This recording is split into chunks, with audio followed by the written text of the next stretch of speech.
Good morning, sir. In, the, in this video, I will demonstrate on how to write a web-based access control system with role-based access control using PHP and MySQL. Then gumamit rin lang ako dito ng Bootstrap para maging responsive yung gagawin natin role-based access control. Then nakagawa na ako, na-upload ko na rin sa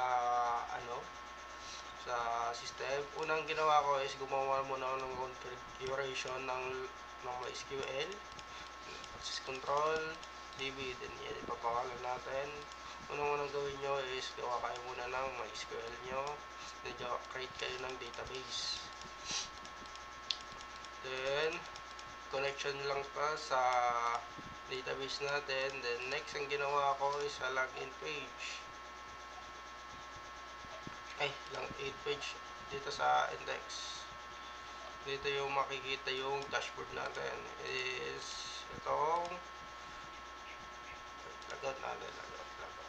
Nakapost na rin doon sa Infinity. Ito yon sa index. Midterm lab 1, a web-based access control system with role-based access control. Login, register, continuous. Lang. Then next ang ginawa ko is yung function ng login natin. Then ay form ng login natin, password, then register, and same dun sa continuous, I guess. Next ang ginawa natin, naglagay na tayo ng mga function ng login, then gumawa rin ako sa MySQL database ng user natin, user ID, name, email, password, role created at name, timestamp, structure, create timestamp, nomen, admin, user, guest lang. Then after nun, then register, kasama na to sa register dun sa sa user natin. Then try natin. Wait, nalimulit ko isa. Check natin this one.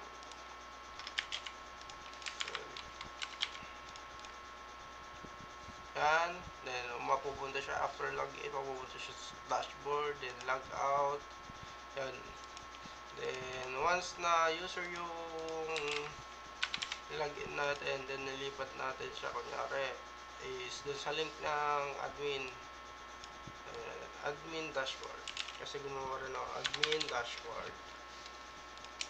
Yan. And then may access din na you do not have permission to access the admin dashboard.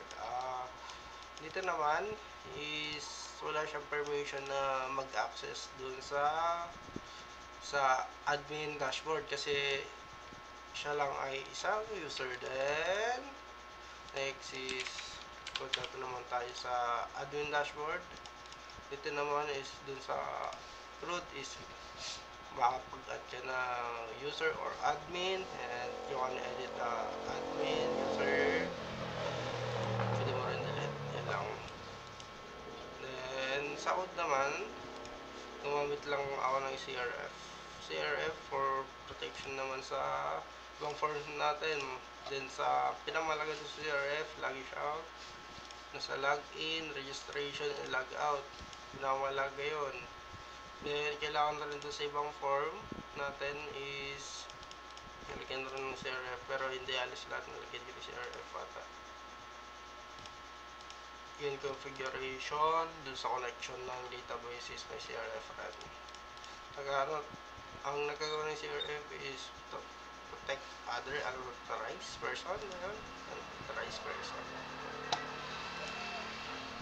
Yun lang.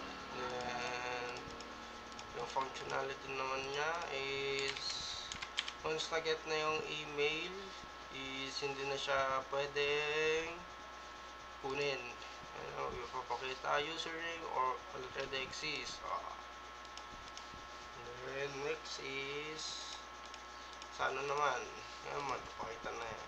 Then sa delete naman, pwede then edit, gawin natin admin, user update successfully, then open ito and to yan. Ito pala nakalimutan yung password. Yan. Ito na lang palitan natin yung natin siyang admin.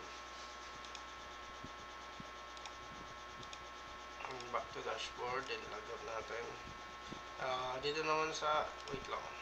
Dito naman sa view logs, ito yung timestamp user action IP address. Kung anong oras sila nag-login and nag-log out.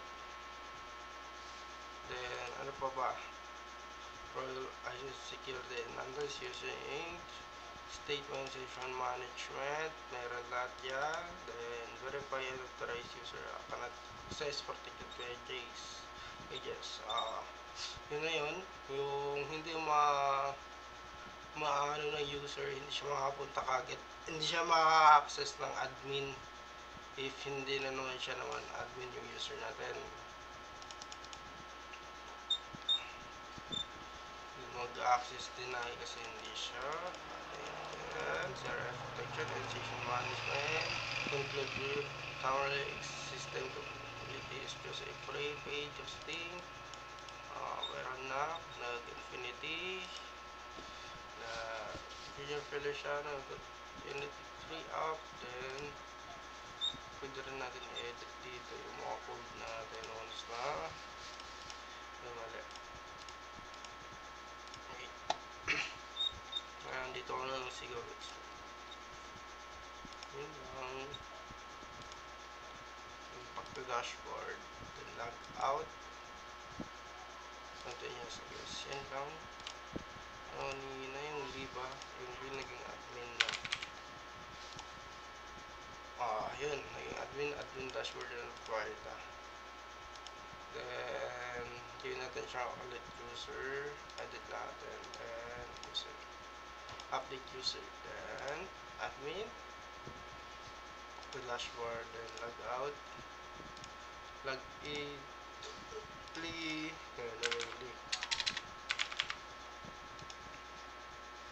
Welcome. User dashboard. Welcome Lee. Okay na. Then, yun lang.